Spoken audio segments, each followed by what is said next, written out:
Bienvenue sur la télé de Lilou. Je suis aujourd'hui avec le docteur Nadia Wolf. Nadia, quel honneur de pouvoir t'interviewer aujourd'hui.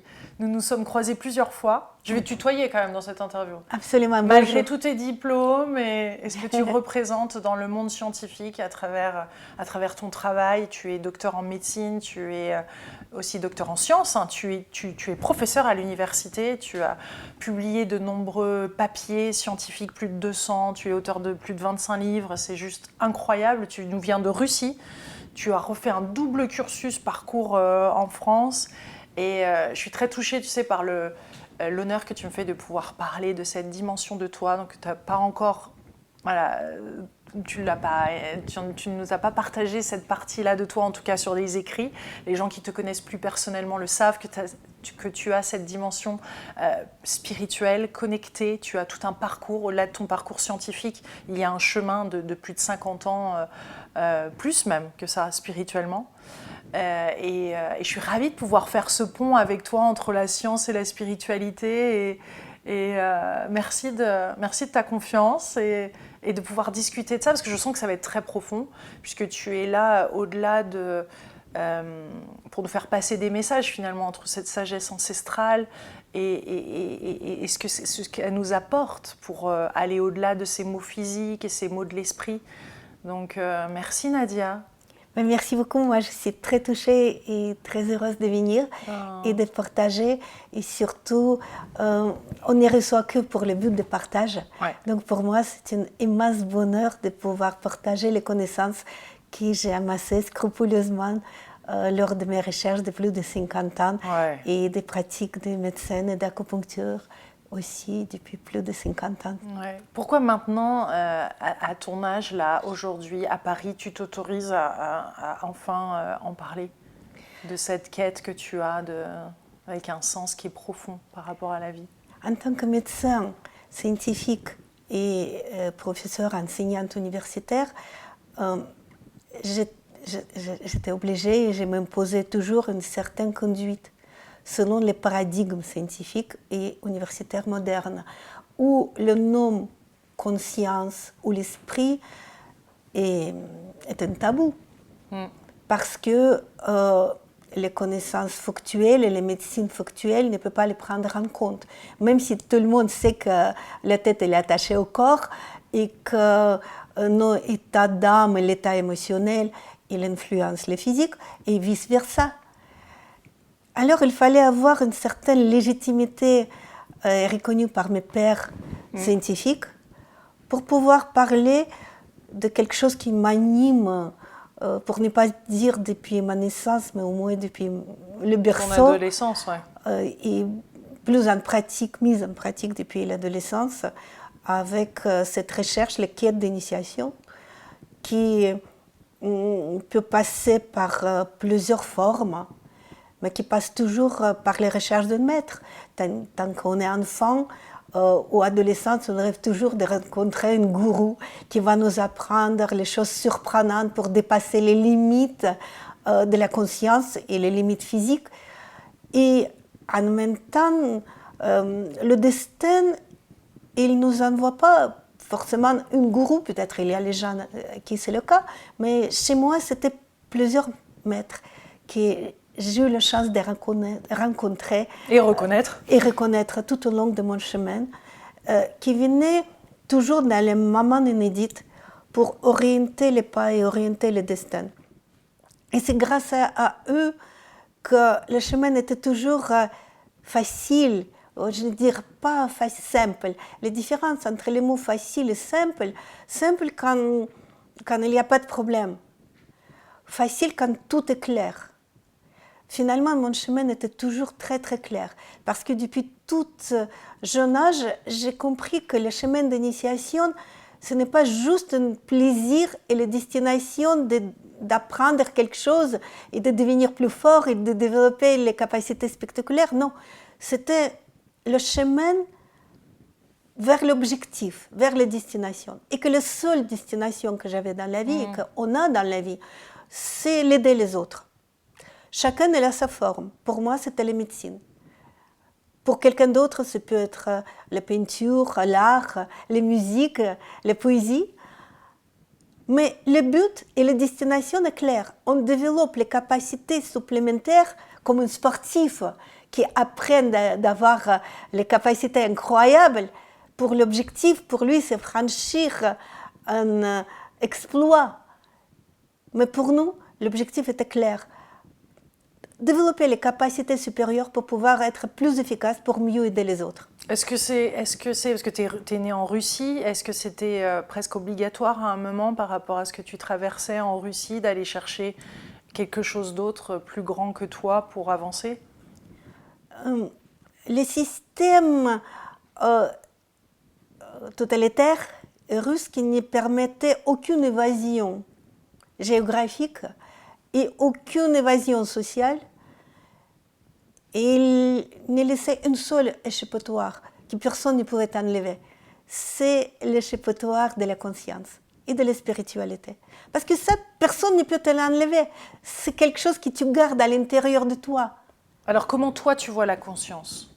Rentrons dans le vif du sujet. Mais c'est facile, je le vois du point de vue médical. Ouais. Pour moi, c'est une fréquence spécifique pour chaque personne.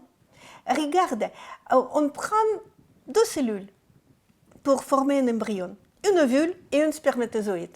On les fusionne ensemble, on les met dans la couveuse ou dans un thermostat en cas de FIV, et après on l'implante dans l'utérus. Et après, qu'est-ce qui se passe? Soit ce sera juste 2 cellules qui prolifèrent une maman avant d'arrêter le développement, soit il y a quelque chose de plus grand que nous, une étincelle, une vibration, une fréquence spécifique qui descend de quelque part où on ne connaît pas, qu'on appelle âme, pour animer, allumer la vie dans cet embryon.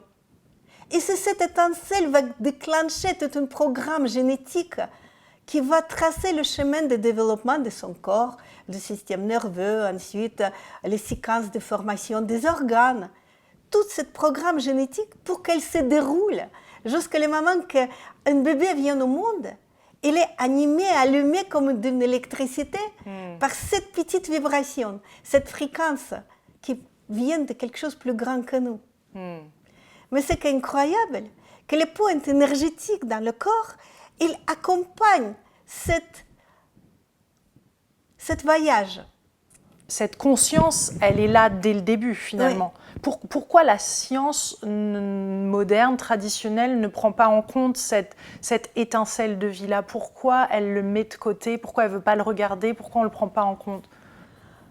Je crois que la science moderne, elle est plus que symptomatique. On doit pouvoir contrôler le processus. Or, comment on peut contrôler l'âme? Si on ne sait pas d'où elle vient, si on ne sait pas exactement quelle forme elle a, et comment faire pour le faire entrer dans l'embryon? Personne n'a jamais appris à reproduire une âme. Dans ce contexte, on dit que si je ne connais pas, c'est que ça n'existe pas. Mais d'autre part, tous les scientifiques sont bien d'accord que le pourcentage des réussites des FIV, il n'est pas 100%. Mais pourquoi? Peut-être parce que le ciel ne nous a pas envoyé un homme pour animer la vie d'un embryon. C'est ça la magie de la création, qui ne nous appartient pas, mais qu'on ne peut pas ignorer. C'est-à-dire, ce qui est fou, c'est que tu as commencé à faire des études scientifiques avec cette compréhension déjà, on va dire, spirituelle de la vie dès ton plus jeune âge, dès ton adolescence en tous les cas, et que tu as quand même décidé d'aller vers la science. Absolument, puisque mon but était le partage. L'apprentissage des connaissances, cette soif de la spiritualité et de la quête de spiritualité, je comprenais bien que c'est juste un chemin vers l'objectif. Et l'objectif, c'était de mieux soigner et aider les autres. Quand j'avais l'âge de 13 ans, mon père est tombé gravement malade. Et tous les ponts scientifiques, qui le connaissaient très bien, s'est avéré épuisant. Et c'est juste un médecin acupuncteur qui l'avait guéri. Et alors, à l'âge de 13 ans, je lui ai demandé de m'enseigner. Parce que je ne pouvais plus supporter cette impuissance de voir un être proche de souffrir et de ne pas pouvoir l'aider. Donc, je lui disais, écoutez, apprenez-moi s'il vous plaît. Puisque si jamais ça va arriver encore une fois, et vous ne serez pas là, je veux être capable de soulager mon père. Et elle m'a accepté. Et j'ai eu la chance de rencontrer Annelle, mon premier maître, qui m'a enseigné l'acupuncture. Et mon but était tout de suite de répandre cette connaissance. En Russie, c'est que le médecin qui avait le droit, qui avait le droit d'exercer l'acupuncture. Donc, il fallait absolument que je rentre à la fac de médecine. Et à la fac de médecine, dès la première année, j'ai commencé à parler d'acupuncture pour expliquer à mes professeurs à quel point elle est efficace. Et pour leur demander comment ça marche, quelle est leur physiologie, quelle est leur anatomie. Et bien sûr que tout le monde se moquait de moi et disait, ma petite fille apprend plutôt quelque chose de plus sérieux comme la psychiatrie. Mais moi, j'ai brûlé d'envie de leur transmettre l'efficacité et les connaissances de ce système ancestral qui marchait, qui fonctionnait et qui pouvait soulager les autres. Et alors, j'ai compris que la seule manière unique de faire pénétrer l'acupuncture à la faculté de médecine et le faire entrer dans l'esprit des médecins était d'éprouver son action de manière pragmatique, sur le modèle scientifique sur lequel on utilisait les médicaments. Et donc, toujours, il y avait un groupe de recherche avec l'acupuncture par rapport au groupe de contrôle avec les médicaments et par rapport au groupe où je choisissais les points d'acupuncture inefficaces, les points placebo, pour démontrer que l'efficacité d'acupuncture ne se basait pas sur l'effet placebo, mais était scientifiquement prouvée. C'est la raison pour laquelle il fallait entamer les recherches scientifiques, mais aussi les études scientifiques, pour devenir légitime, pour ne pas être marginal, parce que sinon on me rejetait, et avec moi, les connaissances. Donc, pour avoir le droit de porter ces connaissances au corps médical, il fallait être légitime. Et pour être légitime, il fallait parler leur langage. C'est la raison pour laquelle je suis devenue le professeur universitaire et j'ai utilisé le langage de médecine factuelle pour enseigner l'acupuncture. Et d'ailleurs, je dirige l'enseignement des diplômes d'acupuncture scientifique à l'université Paris 11 et aussi à Harvard. Pourquoi ? Parce que les médecins modernes, ils ont besoin de comprendre de manière factuelle, avec leur langage moderne, scientifique, les bases de l'acupuncture, comment ça marche le système énergétique du corps, comment ça fonctionne et comment on peut le contrôler. Et ça, moi, plus je t'écoute et en parcourant tes livres, etc., je me rends compte que ce système de méridiens, même de fascia, tu nous parles des points auriculaires aussi et tout. Je veux dire, tout ça, ça nous permet, c'est comme si c'était un pont lumineux pour se relier à notre conscience, pour se relier à notre énergie vitale. C'est comme si si on ne prenait pas ça en compte, finalement, on ne prenait pas la totalité de notre être et on n'accédait pas à une dimension plus élevée. Absolument, c'est la vérité. Comme on ne peut pas dissocier le physique de l'esprit, on ne peut pas dissocier l'esprit de physique. C'est exactement comme un violon. Pour qu'elle puisse jouer une symphonie sublime, il faut que l'instrument soit accordé. Donc les relations entre le corps et l'esprit sont fondamentales et ils fonctionnent dans les deux sens. Et c'est le système énergétique, les méridiens d'acupuncture, les méridiens énergétiques, les points énergétiques qui assurent cette connexion, qui dressent le pont entre le physique et l'esprit, qui marche dans les deux sens. À travers le physique, on peut agir sur l'esprit.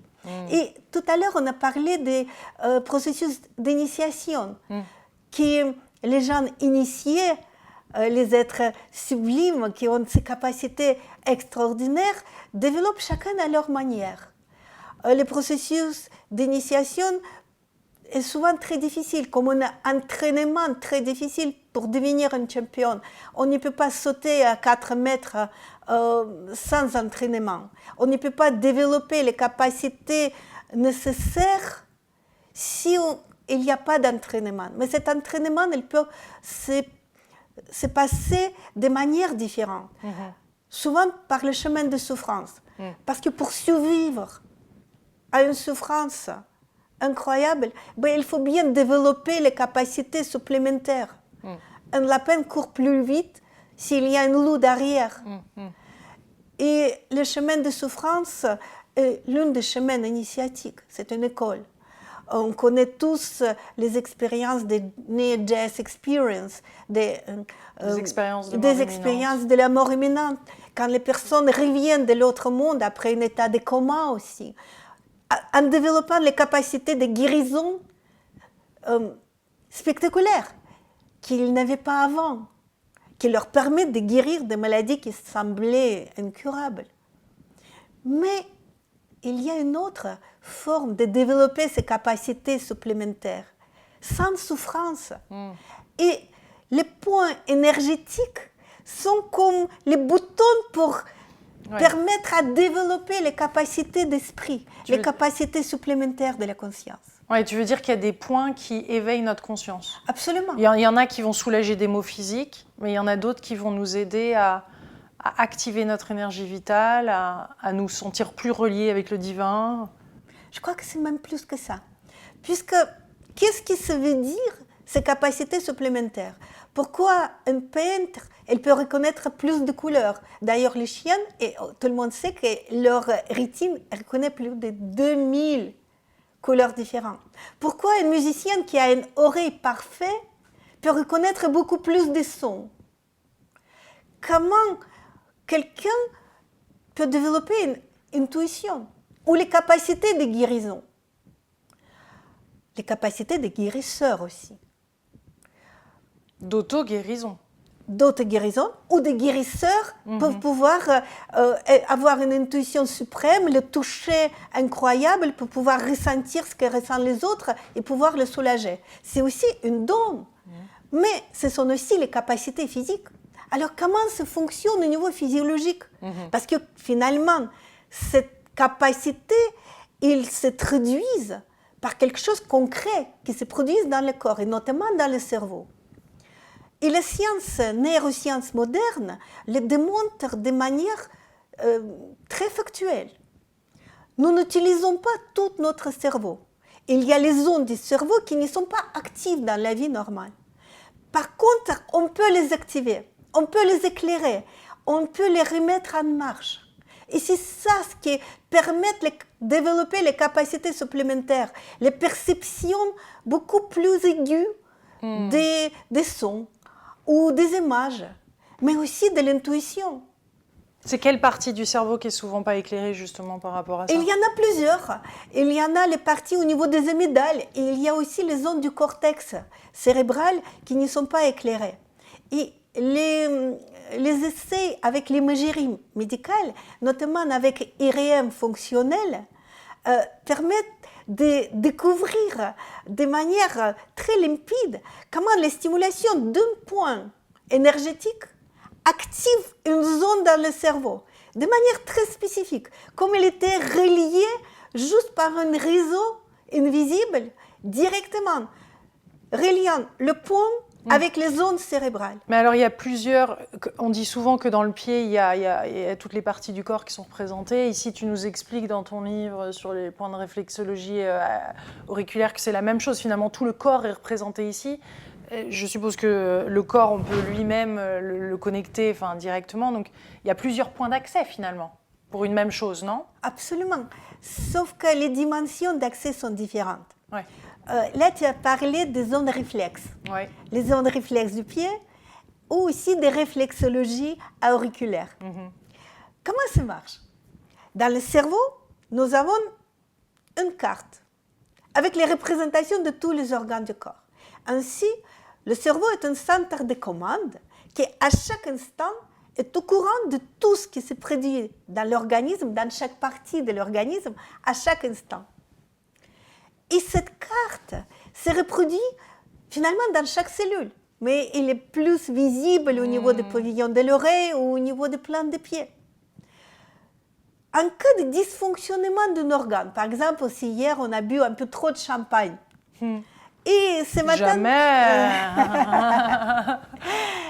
matin, le foie est un peu fatigué. Elle était surchargée. Donc, qu'est-ce qu'elle fait? Elle envoie un message dans le cerveau, un SMS. Elle dit, cher cerveau, je suis un peu fatiguée. Hier, on a bu un peu trop de champagne. Donc, aujourd'hui, je suis out. J'ai besoin d'un arrêt de travail. Je ne peux pas remplir toutes les fonctions. Laisse-moi tranquille aujourd'hui. Alors, qu'est-ce qui fait le cerveau? D'une part, il donne l'ordre au foie, écoute, au moins, ma petite, tu fais le minimum nécessaire pour maintenir la vitalité. Mais d'autre part, il envoie beaucoup plus du sang vers le foie pour qu'elle soit mieux alimentée, pour permettre la régénération. Et en même temps, il demande les autres organes, les reins, la rate, de prendre en charge les fonctions du foie qu'elle ne peut pas remplir ponctuellement. Et en même temps, dans cette zone du cerveau qui a pris le message SMS et qui réagit, il y a comme une lampe rouge qui s'allume pour dire à tout l'organisme, attention, aujourd'hui il y a quelque chose qui dysfonctionne. Du point de vue physiologique, c'est juste les neurones, les cellules du système nerveux qui deviennent hyper excitables, hypersensibles. Et alors cette hypersensibilisation des neurones, par le mécanisme réflexe, conduit à l'apparition d'un point dans l'oreille. Le point devient extrêmement sensible, rouge. Et nous, parfois inconsciemment, on appuie sur cette zone. Ou, si on est un peu averti, on fait les photos de l'oreille et on voit, ah tiens, il y a un point rouge qui est apparu sur les zones de l'oreille qui correspondent au foie. Je me repère au schéma, ici, le point rouge correspond au foie. Peut-être aujourd'hui, il vaut mieux que je ne bois pas et que je fasse une petite jeûne intermittente pour remettre le foie dans le repos total. Et en même temps, regardez les chiens ou les animaux, souvent ils se grattent les oreilles. Donc inconsciemment, même sans penser, on touche cette pointe où, si on est avéré, on appuie consciemment sur cette zone. Donc tout de suite, le message va dans le cerveau. Dans le centre du cerveau, qui est hyper activé, comme un signe d'alarme avec les petites lampes rouges. Et plus de neurones qui se remettent en marche. Les neurones qui n'étaient pas actifs avant. Alors ils se mettent en marche et ils augmentent les capacités du cerveau de régulariser les fonctions. C'est comme ça que ça marche. Ça, c'est le mécanisme réflexe. Mais il n'agit pas au niveau subtil. Il n'agit pas sur les fréquences. Par contre, les points du corps, les points énergétiques du corps, eux, ils permettent d'organiser le flux électrique. Imaginez juste les réseaux électriques à l'intérieur de notre corps qui animent l'électricité de chaque cellule, comme les ampoules à la maison. Et les points énergétiques comme les petites prises électriques à travers lesquelles vous pouvez guider le courant. Vous pouvez l'activer ou vous pouvez le temporiser. C'est ça le système des méridiens énergétiques et des points énergétiques. Et il passe à travers tous les systèmes nerveux, il passe à travers tous les capillaires. Et il organise, alimente et contrôle et module les fonctions physiologiques de tous les organes. C'est pour ça que tu as appelé ton livre La symphonie des méridiens, quoi. Exactement. Parce que c'est une danse. C'est une danse très contrôlée, très organisée, comme un vrai ballet. Et c'est ces réseaux-là qui réunissent le cœur avec le cerveau, l'esprit avec les réalisations physiologiques de l'organisme. Tu nous parles du méridien du cœur qui correspond à ces 9 étapes. Il y a 9 points, 9 étapes plutôt, non? Ouais. En fait, pour activer justement encore plus loin notre état de conscience. Notre état de conscience. C'est merveilleux ça. Tu peux nous redire ces points? Tu peux nous en parler? Avec plaisir. Donc, chaque point énergétique, il a 2 facettes. Une facette physiologique, l'action physiologique, antalgique, soulager les douleurs, enlever les spasmes, activer les fonctions.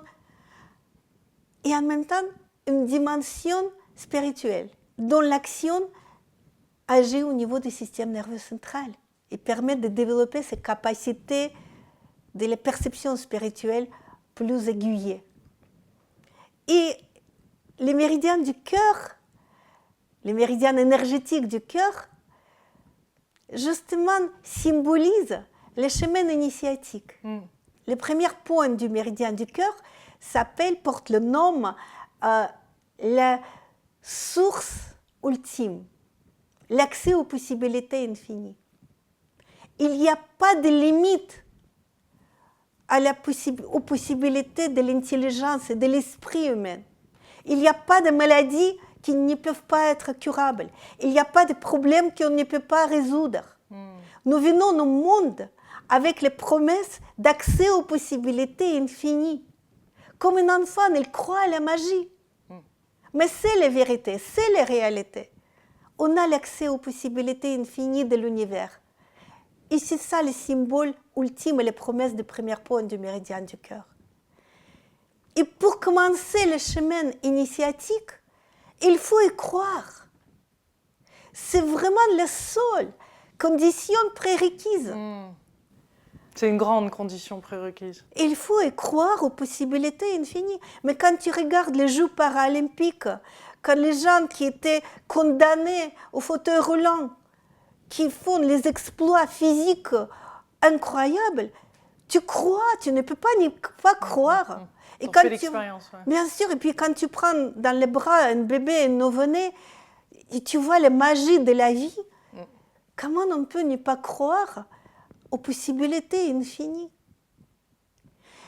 Une fois que tu as compris que c'est possible et que tu veux accéder aux possibilités infinies, là, tu commences le chemin initiatique. Et le deuxième point du méridien du cœur s'appelle purification de l'âme. Parce que nous sommes tous pollués, nos esprits sont pollués et galvaudés par les paradigmes, par les préjugés, par les obligations que les sociétés nous imposent, par les limites que notre famille ou notre groupe nous impose. Et alors, comme un enfant pur, on doit retrouver la pureté de l'âme. Et ce point permet justement, comme une douche interne, nettoyer l'âme. Souvent, je me dis, mais si on prend un ange avec les ailes pures et on les traîne dans le boue, mais les ailes restent toujours pures. Donc cette capacité d'auto-purification, elle est incarnée dans le deuxième point de méridien du cœur qui s'appelle la purification de l'âme. Et ensuite, on continue le voyage dans le troisième point du méridien du cœur qui s'appelle le petit îlot. Petite île. Le petit île. Une petite île. Une petite île.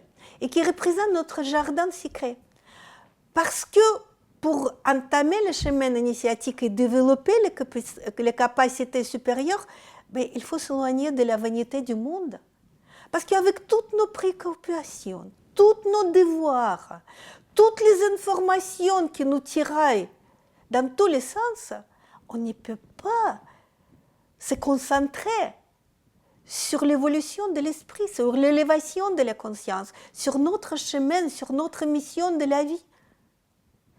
Alors parfois, il faut s'éloigner du monde, géographiquement, ou juste dans l'état de méditation, où on trouve notre petit jardin secret, où on communique avec soi-même. Et c'est pour ça le quatrième point du méridien du cœur, comme une quatrième étape dans ce chemin, il s'appelle le chemin d'esprit. Le chemin d'esprit qui représente notre place dans le monde.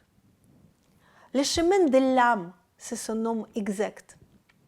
Donc le quatrième point du méridien du cœur, qui s'appelle le chemin de l'âme,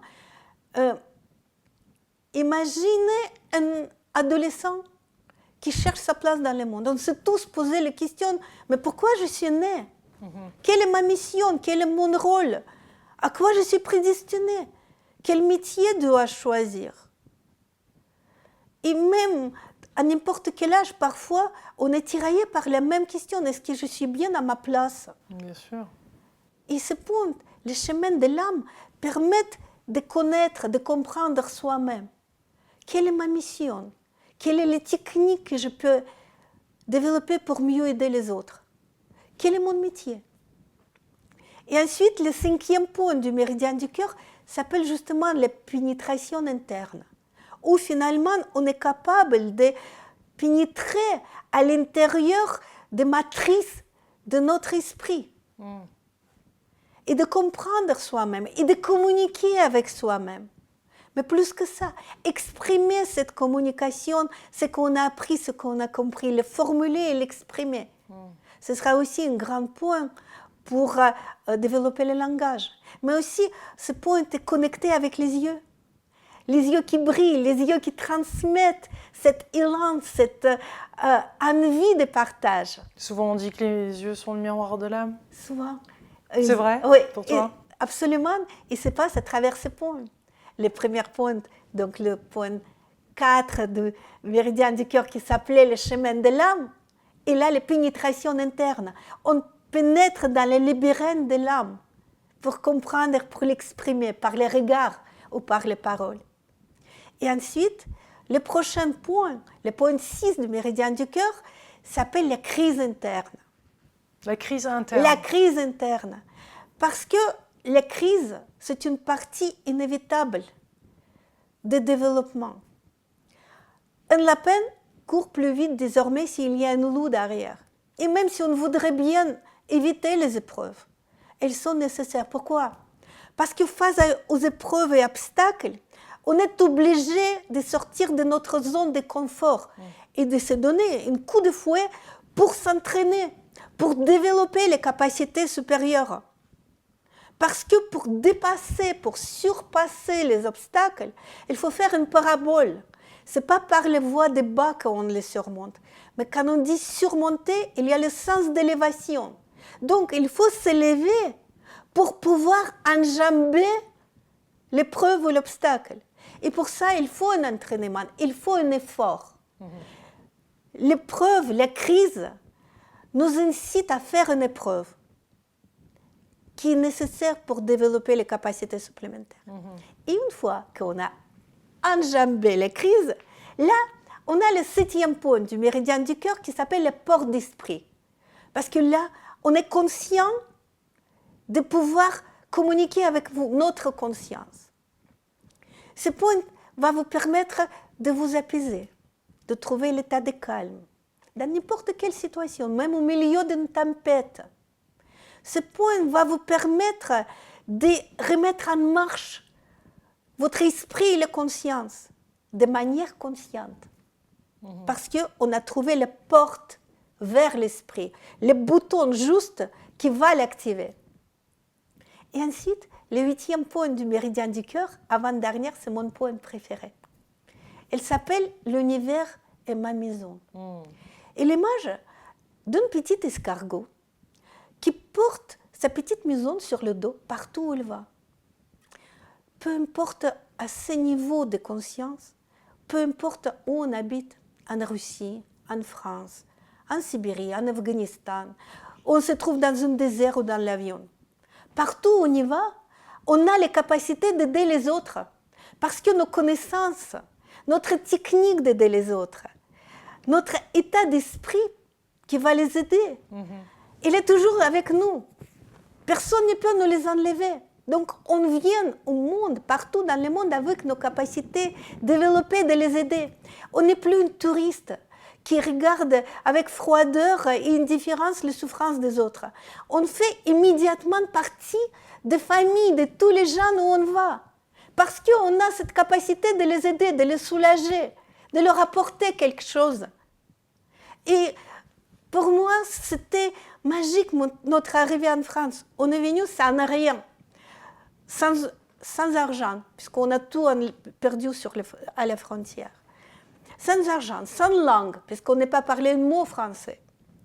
Sans diplôme, parce que le diplôme de médecine n'était pas... Tu avais 29 ans. Oui, j'avais 29 ans. Il n'était pas du tout reconnu en France. On est venu sans rien. 2 adultes de 29 ans avec un petit garçon à peine de 5 ans. Et on est venu animé d'une seule envie d'aider les autres. Et on avait ces capacités, les connaissances nécessaires, que grâce à nos maîtres, on a appris encore en Russie. Et on était acquis comme les enfants de tout le monde. il y avait une fraternité, une solidarité incroyable de gens qui nous ont sortis de la Croix-Rouge, qui nous ont prêté un logement, qui ont loué un camion pour faire le tour de toutes les communautés, quelqu'un qui a donné un vieux télé, quelqu'un qui a donné un vieux matelas, et même un vieux vélo pour notre fils. Et du coup, on était acquis par tout le monde. Les gens faisaient les programmes, le queue, pour nous nourrir le soir. Quel tour pour inviter cette pauvre petite famille dîner, pour qu'elle ne meure pas de faim. Mais ce n'était possible parce qu'on n'était pas les touristes. On est venu avec une seule nuit de les aider et on avait les capacités de le faire. Et c'est ça ce que je veux transmettre aux autres. Ça change tout. Ça change tout dans la vie. L'univers devient notre maison. Et puis, une fois qu'on a passé par tout ce chemin initiatique, on arrive au point terminal du méridien du cœur, qui s'appelle un petit assaut. Parce que désormais, on a fait un assaut, une petite élévation dans les dimensions de notre conscience. On a atteint un autre niveau de fréquence, comme si on remontait à un autre étage d'un gratte-ciel qui s'appelle la conscience. Donc voilà. C'est intéressant parce que tu parles de fréquence justement là et de dimension. Donc c'est intéressant d'entendre une scientifique parler avec ces termes-là. Est-ce que véritablement notre niveau de conscience à tous, planétairement et individuellement, peut et a la possibilité de vraiment monter de manière très élevée? Et est-ce que c'est même utile? Mais absolument. C'est plus qu'utile. Je pense que c'est ça l'avenir. Mais d'ailleurs, si tu compares le niveau de conscience de nous aujourd'hui avec les Néandertals, on a quand même fait un sacré parcours. J'espère. Donc, les capacités de conscience augmentent et ça permet de vivre différemment, mais aussi ça permet de développer les techniques différentes, l'accès aux technologies différentes et les communications différentes. Mais aussi des capacités au-delà des capacités physiques et intellectuelles qu'on connaît. Je veux dire, de quoi l'humain est véritablement capable, selon toi? Mais il n'y a pas de limite. Ouais. C'est ça ce qui dit le premier point du méridien du cœur, que c'est l'accès aux possibilités infinies. Il n'y a pas de limite. Il n'y a pas de limite de la conscience. Et il n'y a pas de limite de cette connexion avec la conscience universelle. Mais notre imaginaire est la limite aussi ou pas? Non, il n'y a pas de limite non plus. Par contre, c'est comme une ligne d'horizon. Plus tu t'approches, plus il s'éloigne. Ça nous fait peur, on a clairement la peur de l'inconnu pour beaucoup d'entre nous, d'explorer des choses qu'on ne connaît pas, de s'autoriser à aller les explorer. Ah oui, et là, il y a les points énergétiques qui permettent de ne pas avoir la peur de l'inconnu. Et en fait, la peur de l'inconnu était incarnée dans une image, on disait avoir froid dans les os. Et alors, il y a un point, qui est le point vésiculaire 39, qui s'appelle la cloche silencieuse. C'est la cloche qui vit en nous et qui a peur de sonner. Et là, on sonne la cloche pour dire « chouette ». C'est la nouvelle aventure qui m'attend. Je sors de ma zone de confort pour développer les capacités supplémentaires dans un autre endroit. Et ce point, il permet de voir le changement comme une nouvelle aventure. D'ailleurs, la stimulation de ce point aide dans les dernières périodes de la vie, dans le passage. Les gens qui ont peur de l'inconnu et de la mort. C'est un grand saut, ouais. Et peut-être la mort, ce sera la meilleure aventure qui nous soit jamais arrivée. Et alors, la stimulation de ce point permet de glisser dans ce canal entre les naissances et les renaissances, puisque c'est le même canal de naissance qui va dans les deux bouts du même canal de naissance, de glisser dans ce canal de naissance. C'est des étapes initiatiques énormes. Absolument. Et dans l'autre sens, la stimulation de ces points est très efficace pour déclencher l'accouchement. Puisque parfois, le bébé, il a peur de sortir de l'utérus. Et c'est pour ça que ça fait déjà le terme dépassé et l'accouchement n'y vient pas et on veut le stimuler. Mais parfois, c'est juste parce que le bébé, il a peur de glisser dans ce canal de naissance et affronter toute la force d'environnement avec les sons, avec la pesanteur, de devoir respirer et faire les efforts pour tout. Alors, il a peur. Quel est ce point sur le corps? Ce point, il se trouve sur les jambes, à 4 travers des doigts, au-dessus des petites os à l'extérieur de la cheville, de la malléole externe. Et si tu glisses comme ça, tu vois, à travers... regarde, à partir de malléole externe, donc cette petite os, tu glisses là, 4 travers de doigts, et tu vois une petite dépression, un creux. C'est là que se trouve ce point. Et donc celui-là, donc c'est le même que là, on peut l'utiliser régulièrement. Je veux dire, un point d'acupuncture comme ça, on l'utilise à quelle régularité? En fonction des besoins. Par exemple, dans les périodes de changement, quand on trouve un autre job, ou quand on doit déménager, ou quand on doit se marier et on a peur, ou divorcer. Il y a plus de peur qui remonte à la surface. Il y a plus de peur des changements qui remontent à la surface. On peut le faire 3-4 fois par jour, autant qu'on veut. Parce que tout à l'heure, tu m'as fait celui-ci. Redis-moi un peu, qui est juste là, donc il y a la continuité des sourcils là, enfin, entre les deux. Et là, il y a juste un point, un petit creux. Et ici, c'est quoi? Il y en a 2 qui se suivent. Oui. Tu peux nous redire? Bien sûr. Donc, la réunion des étoiles. Il y a 2 points. Si tu glisses sur la ligne centrale du front, qui commence entre les sourcils, tu glisses et tout de suite derrière l'insertion des cheveux, il y a le point qui s'appelle le couloir d'esprit. C'est un grand point de mémoire, de la concentration, des capacités cognitives. Et si tu glisses encore un tout petit peu plus loin, à travers des doigts plus loin, aussi tu trouves un creux.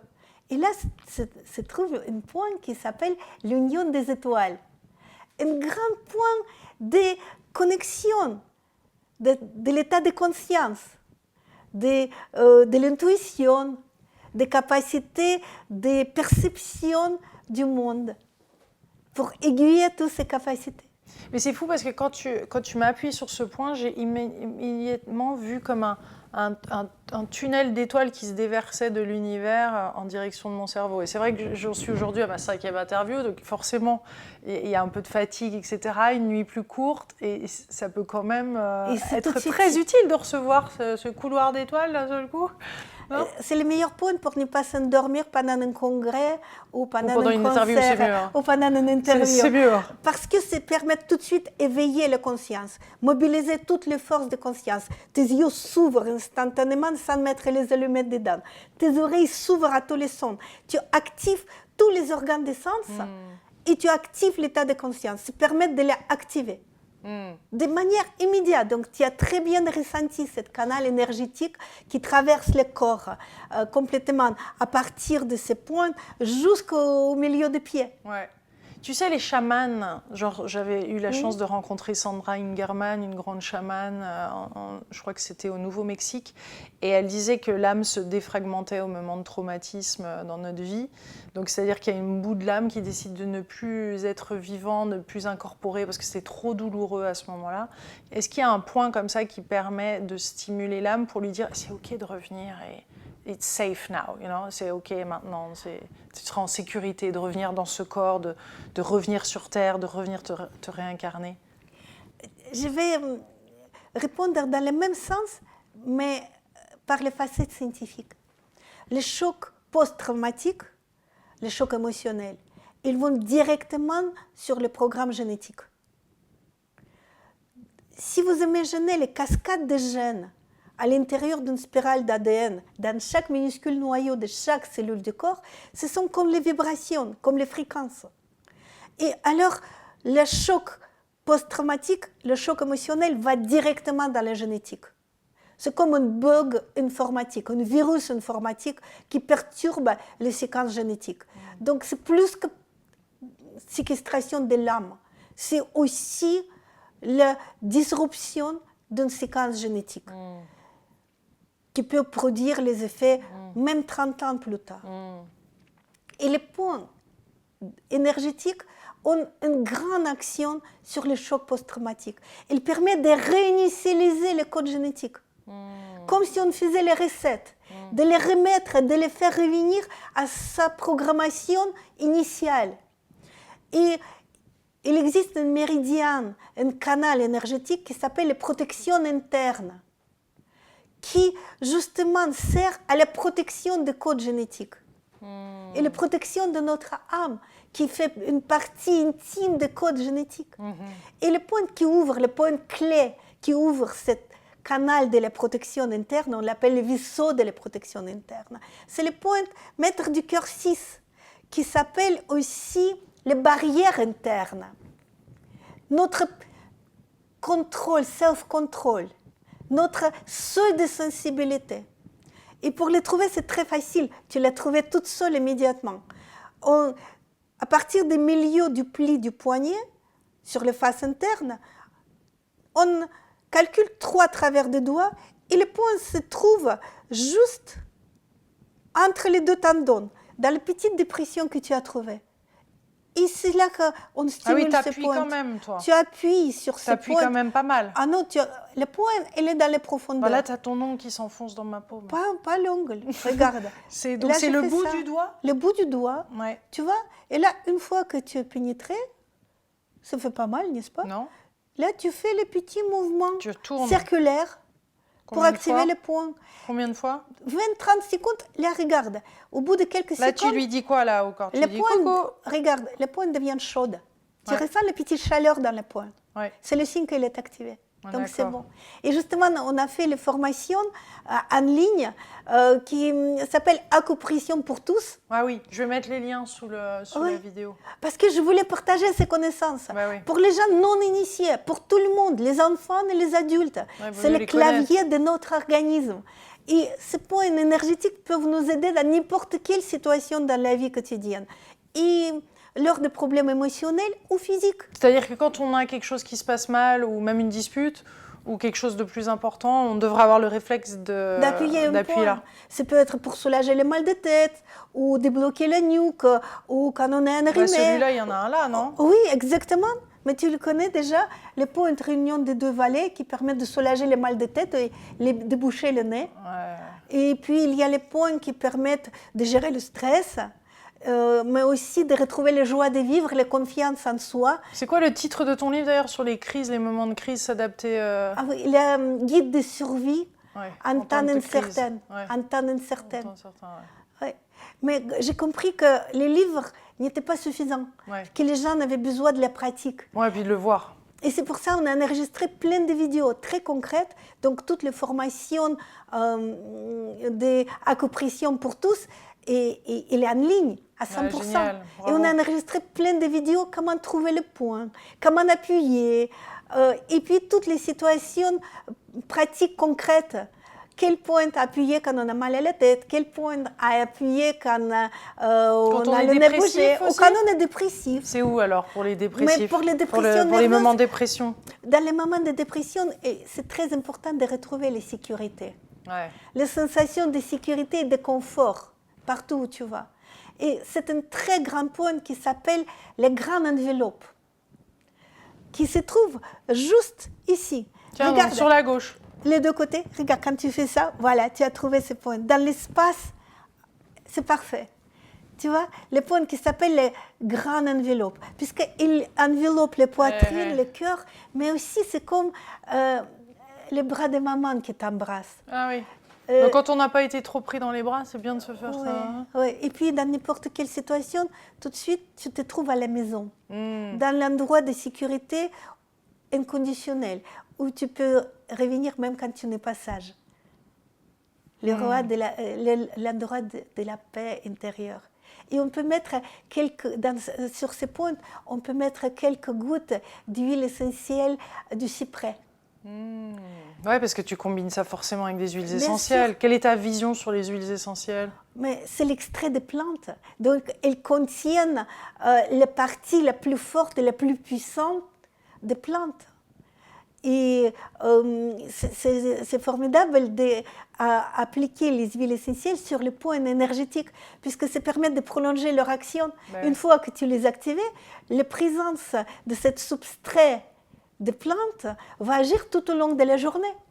Donc, ça permet une action continue. Et comment tu les utilises, les huiles essentielles, hormis, toi, tu les poses carrément sur les points? Oui. Parce que certains en mettent là, tu sais, on les inhale. Non, sur les points. Sur les points directs. Mais regarde, imaginez une traîne qui marche. Bien sûr, on peut sauter dans la traîne à n'importe quelle partie du chemin, mais ce serait quand même difficile. C'est quand même plus facile de rentrer quand le train s'arrête et ouvre les portes. Les points énergétiques, c'est comme les portes d'entrée vers l'intérieur du corps. Et l'intérieur physique, mais aussi l'intérieur de l'âme, de l'esprit. Alors, c'est beaucoup plus efficace de faire passer les substances actives à travers ces points. Encore faut-il les connaître, oui. Mais il y a tout dans l'information et dans les livres. Justement, c'est ma façon de partager ces connaissances ancestrales de manière claire et accessible à tout le monde. Et comment ça a évolué? Parce que c'est parti de Chine, tout ça. Je veux dire, comment toi, en tant que Russe, après vivant maintenant en France, ça t'a aidé à faire évoluer cette vision-là aussi? Je suppose que elle est plus ce que c'était. L'acupuncture d'hier n'est plus l'acupuncture d'aujourd'hui. Il y a toujours les deux faces des médailles. D'une part, il y a une expérience ancestrale unique qui n'est pas uniquement en Chine. C'est toutes les civilisations ancestrales qui utilisaient les points énergétiques, sauf qu'ils les appelaient différemment. Mais c'est la Chine classique, la Chine ancestrale, qui gardait quand même les livres fondamentaux pour les transmettre. Mais le langage était le langage de l'époque, d'il y a 5000 ans. Mais depuis, quand même, l'humanité elle a fait beaucoup de progrès, et au niveau de la conscience, et au niveau des technologies, et au niveau scientifique. Donc, on ne peut pas rejeter cette partie scientifique non plus. Par contre, il y a plus de 50 000 travaux scientifiques qui prouvent l'efficacité des stimulations de points énergétiques, mais plus que ça, qui expliquent les mécanismes de leur action au niveau physiologique et au niveau du système nerveux. Mais cela permet aussi d'avancer les techniques de leur stimulation. Et aussi les technologies modernes. Par exemple, dans les temps anciens, on utilisait forcément les aiguilles pour traverser la peau, pour pénétrer, pour toucher le point. C'est une technique aujourd'hui réservée par le corps médical. Mais par contre, on peut appuyer sur le point. On peut mettre quelques gouttes d'huile essentielle sur le point. Et ça, tout le monde peut le faire. Mais il y a aussi les petits lasers, les lasers infrarouges, qui sont complètement inoffensifs. Mais on sait qu'ils pénètrent jusqu'à 3-4 cm sous la peau. Beaucoup plus efficace. Beaucoup plus efficace que les aiguilles. Et complètement indolore et safe. Là aussi, la couleur peut jouer un rôle, non? Je suppose. Tu utilises différentes couleurs au niveau de... Non, puisque en fait, les travaux scientifiques ont démontré que les longueurs d'onde différentes, qui se traduisent par les couleurs différentes, c'est les longueurs d'onde différentes. Elles ont les profondeurs de pénétration différentes. Et ce sont des infrarouges qui pénètrent beaucoup plus profondément que, par exemple, les couleurs vertes. Donc, c'est la raison pour laquelle c'est plus facile d'utiliser les petits lasers infrarouges que chaque enfant utilise, tu sais, pour pointer le tableau. On peut le mettre sur le point pour activer le point. Directement posé, puisqu'il n'y a pas de chaleur, donc il n'y a pas de possibilité de brûlure. Il n'y a aucun effet secondaire. Est-ce qu'il faut émettre une intention quand on fait ça, ou on le fait juste... Mais bien sûr qu'il faut mettre toujours une intention. L'objectif doit être clair. Quand on dresse un objectif, on va vers l'objectif. Imaginez quelqu'un qui fait le vélo. Et s'il vise un trou, il tombe dans le trou. S'il regarde plus loin, il évite le trou. Je pense que l'objectif est nécessaire. Par exemple, là, j'ai un cas clinique assez extraordinaire. J'ai un patient qui a 102 ans. Et il est marié avec une femme de 35 ans. Une femme sublime. Et il s'aime comme au premier jour.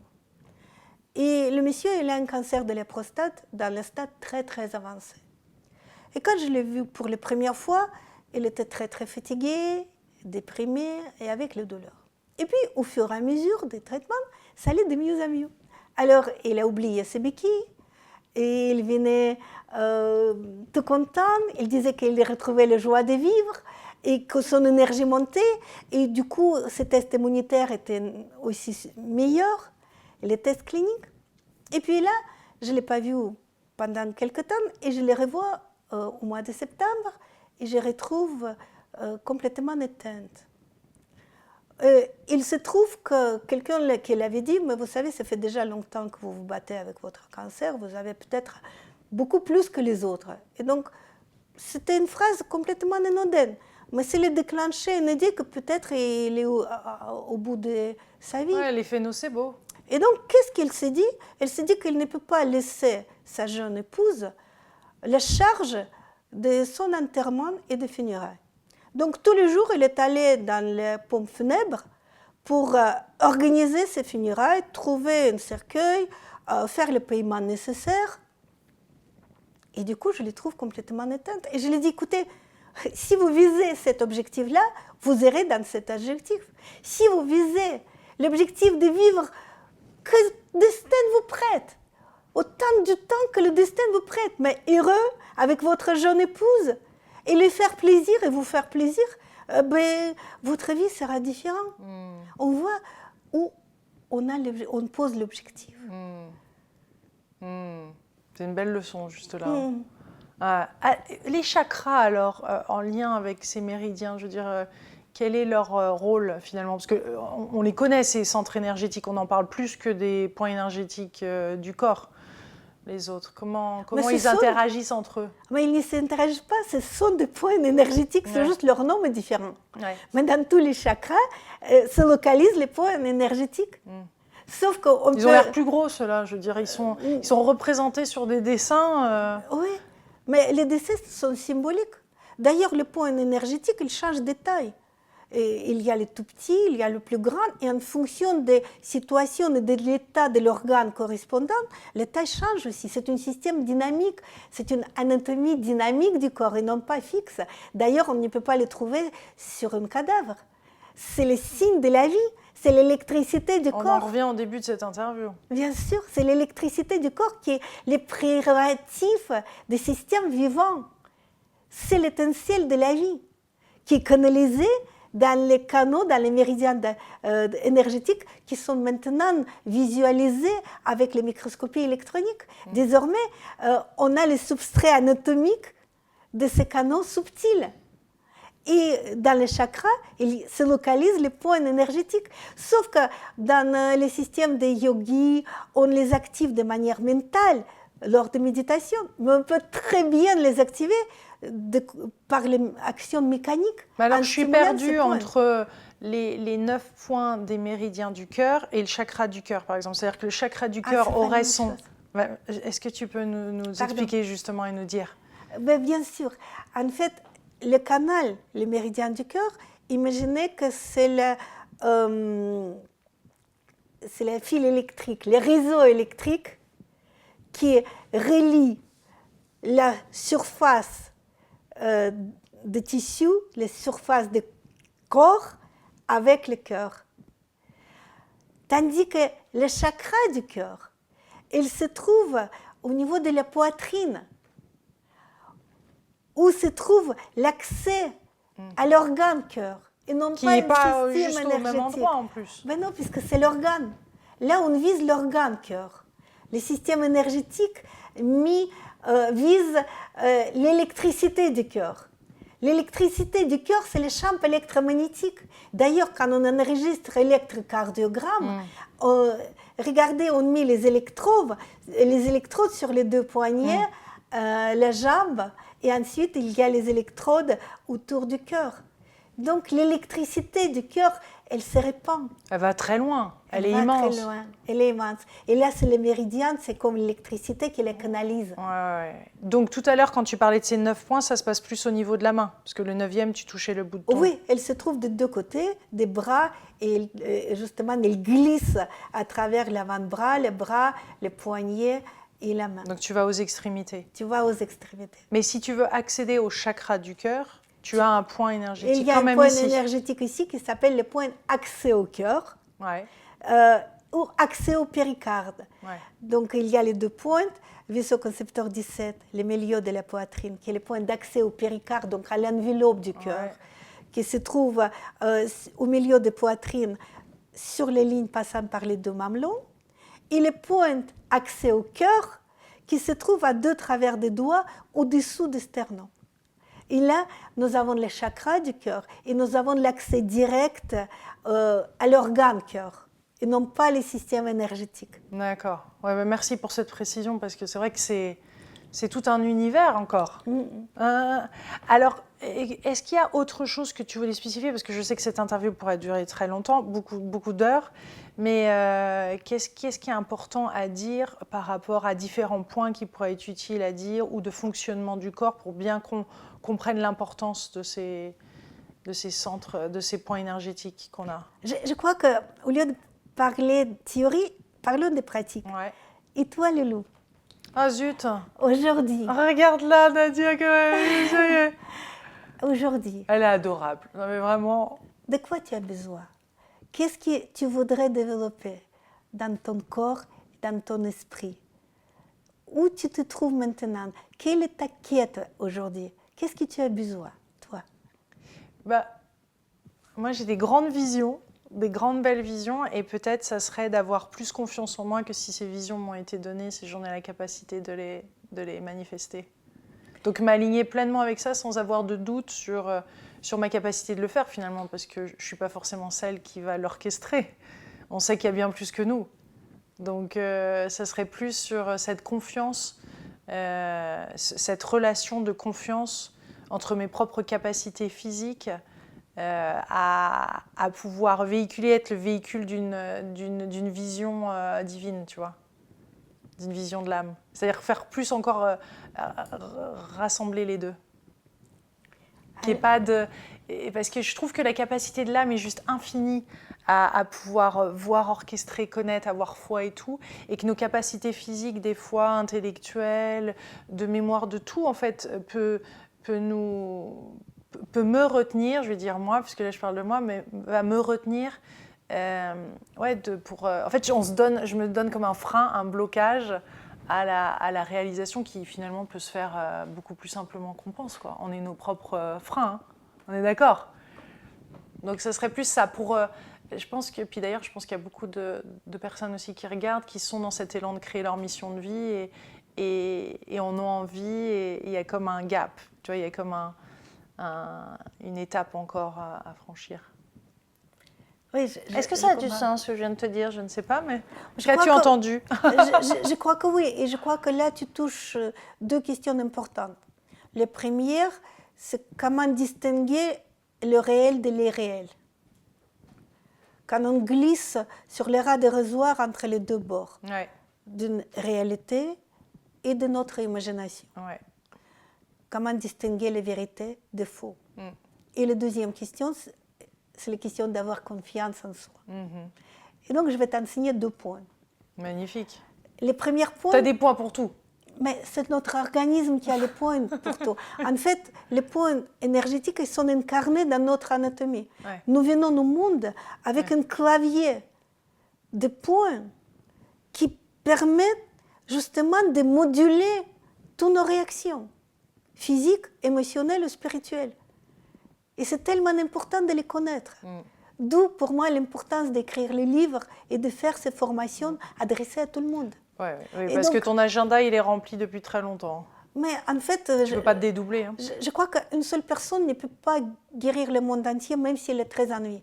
C'est pour ça, le but de ma vie, ma vision, c'est de répandre les connaissances. Je forme plein de gens, les médecins à l'université, j'ai plus de 2000 élèves médecins en France et encore plus à l'étranger, mais aussi former le grand public. Donner à chacun quelques astuces, les clés qu'ils peuvent utiliser, les points à appuyer dans tous les moments, dans toutes les situations de la vie, parce qu'ils sont à l'intérieur de nous-mêmes. Et en parlant de toi, donc je vais t'enseigner 2 points. Le premier point s'appelle éclairer les yeux. Le point, un des méridiens de Vichy, et qui se trouve, regarde, juste à l'angle de l'œil. Si tu le touches, tu as tout de suite, ferme les yeux et touche. D'ailleurs, tu disais que tu as les yeux fatigués. Là, ça va les défatiguer instantanément. Tu vois, il y a comme un petit creux à l'angle interne des yeux. Et donc, tu plonges tes doigts des deux côtés et tu les appuies, tu les masses. Il y en a qui est un sur le bord et l'autre qui est un peu plus à l'arrière. Non, dans le creux, derrière le bord. Tu glisses des bords vers l'œil et là, tu tombes dans le petit creux. Tu l'as? Je pense. C'est parfait. Et là, tu fais les mouvements circulaires dans un sens ou l'autre, comme tu veux, pour les activer. Et au bout de 10-15 secondes, tu ressens la chaleur dans les pointes. C'est le signe que les pointes est activée. Chez moi, c'est déjà fait. Tu peux faire le mouvement un peu plus rapide. Voilà, c'est comme ça. Ouais, ça fait même clic dans mon oreille. Et ben voilà, c'est bon. La pointe est activée, tu sens qu'elle est plus chaude. Ces pointes, elles permettent d'agir sur les yeux. Donc là, tu vois, instantanément, ils ne sont plus fatigués, ils sont humidifiés et tu vois mieux. Mais d'autre part, il y a un sens symbolique. Dans toutes les traditions anciennes, chinoises ou hindoues, la pire des sorcières était les sorcières de l'illusion, qui se présentait comme une jolie jeune femme qui se promenait avec un voile doré. Elle mettait le voile doré sur la tête de pauvres victimes. Ils ne voyaient plus les réalités. Ils voient les réalités soit plus graves, de manière dépressive, soit au contraire, du côté très légère. Mais ils ne voyaient pas les réalités. Et alors, les stimulations de ces points permettent de faire revenir notre conscience à la réalité, à la vérité. De retrouver, comme disaient les anciens, les miracles de la réalité, ou voir les réalités comme un miracle. C'est un très grand point qui te permet tout de suite de distinguer le vrai de faux, les réalités de l'imaginaire. Et le deuxième point, c'est le point de confiance en soi. Ce point s'appelle la mer calme. Et il se trouve, c'est le point 6 du méridien des reines, il se trouve juste à un travers de doigt au-dessous de la malléole interne. C'est les petites os sur les chevilles, sur la face interne du pied. Donc, sur toi, si tu me donnes ton pied, voilà. Mon pied. Voilà ton pied. Donc, regarde, ça, c'est le malléole interne. Un travers de doigt, et là, tu vois, il y a un creux. Il y a toujours un creux anatomique. Oui, c'est fou, ça. Qui loge c'est bien fait. Mais l'anatomie du corps, il prévoit les localisations de pointes énergétiques. Il y a toujours un petit creux anatomique. Ce point s'appelle la mer calme. Pourquoi? Puisque dans les temps jadis, il n'y avait pas de miroir. Et les gens se regardaient dans les reflets de l'eau quand la mer était calme. Et l'image de ce point, c'est un petit chaton qui se regarde dans l'eau et il voit les reflets d'un lion. On ne sait pas qu'on est lion. Le petit chaton ne savait pas qu'il était en vérité un lion. Ce point qui permet tout de suite de retrouver la confiance en soi. Mais plus que ça, retrouver la motivation de vivre et de réaliser le projet. C'est qu'on ne se sentait pas capable de le faire auparavant. Donc, si tu mets ce point, tu vois, là tout de suite, elle est devenue déjà chaude. Donc, c'est parfait. Ça, je peux le faire souvent. Ça, tu peux le faire souvent, ou sinon, on peut mettre sur ce point quelques gouttes d'huile essentielle de fleurs. De fleurs. Par exemple, du jasmin ou du narcisse. Ah, j'en ai pas. Ou de la rose. Ah oui. Ben voilà. Rose de Bulgarie. Le rose de Bulgarie. Ou les roses musquées. Ah, merveilleux. Et ces points, ils permettent justement de mobiliser toutes les énergies séparées de notre corps et de notre esprit dans un seul courant pour remplir l'objectif, retrouver la force. La force et confiance en soi. Merveilleux. Et c'est des deux côtés. Et c'est des deux côtés. Et il vaut mieux stimuler des deux côtés. Tu peux le faire une après l'autre ou en même temps, comme tu veux. Dernière petite question par rapport à ces hémisphères justement du cerveau et ces espaces du cerveau que tu disais tout à l'heure qui étaient inactivés. Quel est le point pour ça justement et pour aussi faire qu'il y ait une meilleure coordination entre l'hémisphère droit et gauche? C'est le point vésicule-biliaire 8 qui s'appelle le valet principal et qui se trouve à deux travers de doigts au-dessus du sommet des oreilles. Regarde des deux côtés. Tu trouves le sommet de l'oreille et tu glisses deux travers de doigts au-dessus et tu trouves de nouveau un creux. Tu vois? C'est le point qui permet de retrouver l'équilibre. Par exemple, ce sera un point efficace pour le vertige ou pour l'instabilité ou après l'anesthésie. Et c'est le point qui permet de réunir et l'agir sur le corps callose. Corps callose, c'est la petite zone cérébrale qui réunit les deux hémisphères. Et voilà, tu as trouvé déjà le mouvement, c'est exactement comme ça dans les mouvements circulaires. Et dès que tu sens qu'ils deviennent chaudes, c'est que le point est déjà activé. Et pour les parties de notre cerveau qui ne sont pas actives, tu disais... En fait, chaque point va relier, d'accord, je comprends. Parce qu'en fait, ce n'est pas un endroit du cerveau qui n'est pas actif. C'est partout. Il y a une zone, un groupe de neurones qui sont des réserves. Et c'est ce groupe de neurones qu'on peut remettre en marche et les activer, comme quand tu apportes les lumières et l'électricité aux ampoules qui n'étaient pas mais dans la spiritualité, en effet, on parle souvent du troisième œil et de la glande pinéale, donc il y a quand même, et la glande pituitaire, il y a quand même des glandes qui nous servent et qui nous permettent de voir, d'être plus reliés à notre intuition, d'être plus reliés à l'esprit, non? Là, tu parles du système endocrinien, absolument. Et le point que tu viens de citer, il s'appelle les rencontres avec le temple.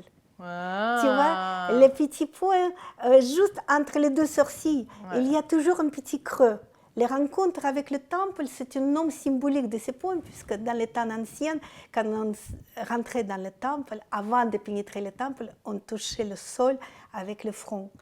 Et dans les traditions arabes, tu sais qu'on faisait donc le temple, le cœur et l'homme. Et aussi, dans les traditions hindoues, c'est là qu'on met une petite marque rouge pour que les gens, quand ils nous rencontrent, sortent des pensées de vaniteux et pensées au spirituel. Et ce point, il a une action incroyable et très très forte sur le système limbique. Donc sur notre état émotionnel. Elle permet de l'apaiser. C'est un très très bon point pour apaiser, pour calmer, pour dormir. Pour bien dormir. Par exemple, pour les bébés qui ne dorment pas, une stimulation, un doux massage. Ou les mamans des bébés. Ou les mamans des bébés aussi, et leur permettre de s'endormir. Mais dans cet état de calme, de paisibilité et de sommeil, on est plus réceptif à tous les messages transcendants. Donc, ce point, il n'agit pas par l'activation du cerveau, mais il agit par cet état de résonance et de l'apaisement. Merveilleux, Nadia. Merci beaucoup pour ce délicieux moment. Est-ce que tu as autre chose à ajouter par rapport à tout ce qu'on a dit? Je mettrai plein de références dessous, mais sinon, par rapport à ce sujet, on pourrait continuer longtemps. Mais moi, je suis prête de parler, parce que c'est la quête de toute ma vie, de toutes mes recherches. Et je pense que... C'est intéressant, ta quête spirituelle. Merci d'en avoir parlé. Merci. Et en même temps, j'adorerais en découvrir plus pour savoir par quel chemin tu es passé d'initiation dans ta quête spirituelle. Je l'ai décrit tous dans les livres. Et surtout, je suis très portée par cette capacité de partage. J'aimerais tellement que chaque enfant, chaque adulte connaisse le clavier inclus à l'intérieur de son corps et pouvoir pianoter sur le point énergétique en cas de besoin. Bien sûr. Et c'est à ça que je consacre ma vie. Et c'est pour ça, cette formation qui maintenant, je suis très, très émue d'en parler, puisqu'on a tout enregistré avec plein de vidéos. Je voudrais tant que les gens puissent apprendre à reconnaître eux-mêmes. Ça va leur permettre de pouvoir soulager les petits mots, ou pour soi-même, ou pour ses proches, mais aussi de connaître mieux leur corps et leur esprit, et d'avoir accès. Et ça c'est vraiment mon vœu le plus cher.